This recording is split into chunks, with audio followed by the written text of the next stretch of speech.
বান্দারে আমি ক্ষুধার্ত ছিলাম, তুমি আমারে খাবার দাও নাই। আল্লাহর বান্দা বলবে, আল্লাহ বলো কি, তুমি তো রব্বুল আলামিন, কি করে তুমি ক্ষুধার্ত থাকো? আল্লাহ বলবেন, ও বান্দা, তোমার পাশেই মানুষ ক্ষুধার্ত ছিল, অভাবী ছিল, রাত্রিবেলা না খেয়ে ঘুমাইছে। তুমি যদি সেই দিন আমার ক্ষুধার্ত বান্দার কাছে খাবার পৌঁছাইতা, সেই দিন আমি মালিকের খাবার খাওয়া হয়ে যাইতো। একবার জোরে বলা যাবে কি সুবহানাল্লাহ? বাজার, আমার দেশে বহু ধনী আছে, বহু ধনী, প্রত্যেক বছরে 2-3 বার করে মক্কা মদিনায় যায়। যদি জিজ্ঞেস করেন বাপ কি জন্য মক্কায় যান, বলে বাবা উমরা করার জন্য যাইতেছি, মক্কায় নামাজ পড়লে বিরাট বড় সওয়াব। ওই যে মাঝে মধ্যে দেখবেন ঢাকাতে আমরা তো থাকি, আমরা জানি কোটি কোটি টাকার মালিক, ওই যে তারা মাহে রমজান আসার পরে মদিনায় মক্কায় যায়। কি আজিজি ভাই বন্ধু, মক্কায় যা কি জন্য জানেননি? আমি একজনকে জিজ্ঞেস করলাম, বাপ মক্কায় প্রত্যেক মাহে রমজানে কি জন্য যান?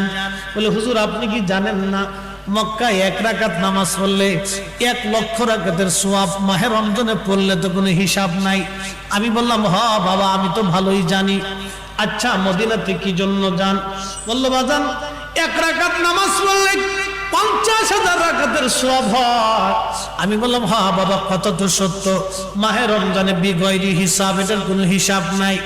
আমি ডাক দিয়ে বললাম, বাজার কথা তো সঠিক, এই মক্কাতে নামাজ পড়লে 1 লক্ষ রাকাতের সওয়াব হয়, মদিনাতে 1 রাকাত পড়লে 50,000 রাকাতের সওয়াব হয়। আমি বললাম, বাজান কথা তো সঠিক, কিন্তু বাপ একটু বলবেন তো, বাড়ির পাশে আপনার এলাকায়, আপনার মহল্লাতে কত মা টাকার অভাবে ভালো ইফতার করতে পারে না। আমি একদিন এক হাজী সাহেবকে বলছিলাম, হাজী সাহেব আপনি তো আমার মসজিদের হাজী, আপনি তো আমার মসজিদের মুসল্লি, হাজী সাহেব এই যে আমার মসজিদে প্রত্যেক মাহে রমজানে প্রত্যেক দিন ইফতার হয়, এই ধনী ব্যক্তিরা তো আর মসজিদে ইফতার করতে আসে না।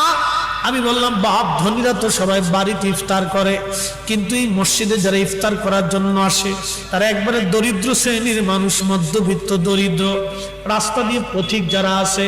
আবার অনেক সময় মসজিদে ইফতার করার জন্য বসে শহরে ঢাকাতে যারা অধিকাংশই মসজিদে যারা ইফতার করে, অধিক লোক দরিদ্র, রিক্সাওয়ালা, দিন মজুর, ভ্যানওয়ালা, সারাদিন রোজা রাখার পরে সে জানে মসজিদে গেলে ভালো একটা ইফতার হবে।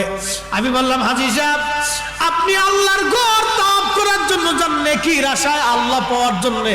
হাজী সাহেব এই যে আমার গরিব মানুষ না খেয়ে থাকে, আপনি যদি প্রত্যেক দিনের জন্য ভালো একটা ইফতারের ব্যবস্থা করে যাইতেন, তাহলে আল্লাহ পাওয়ার জন্য মক্কায় দৌড়ানো লাগতো না। আপনি যদি গরিব মানুষের ঘরে খাবার দিয়ে আসতেন বাজান, আল্লাহ পাওয়ার জন্য মদিনায় দৌড়ান লাগতো না, নবী পাওয়ার জন্য মদিনায় যাওয়া লাগতো না। আপনি উম্মতের হয়ে যাইতেন, নবীর উম্মত না খেয়ে থাকবি, আর আপনি মদিনায় যাইয়া নবীর জন্য কাঁদবেন, আমার নবী ধরা দেবে না। আল্লাহর বান্দা না খেয়ে থাকবে, আর আপনি কাবা শরীফের চারপাশে ঘুরে ঘুরে কাঁদবেন আর বলবেন আল্লাহ মাফ করে দাও।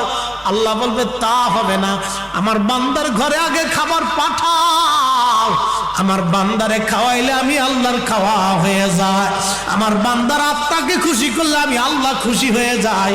কথা বলেন ঠিক কিনা? আল্লাহর বান্দা বলবে রব বলেন কি, আল্লাহ বলেন কি, আপনি তো রব্বুল আলামিন, আপনি কি করে অসুস্থ হন? আল্লাহ পাক বলবেন, বান্দারে আমার তোমার প্রতিবেশী অসুস্থ ছিল, তুমি যদি তার সেবা করাইতা, ওষুধ কিনে দিতা, আমি আল্লাহর সেই দিন সেবা করা হয়ে যাইতো রে বান্দা, আমি আল্লাহর সেই দিন সেবা করা হয়ে যাইতো। হা হা, আমরা বুঝি কয়জন এই হাদিস, মানি কয়জন এই হাদিস?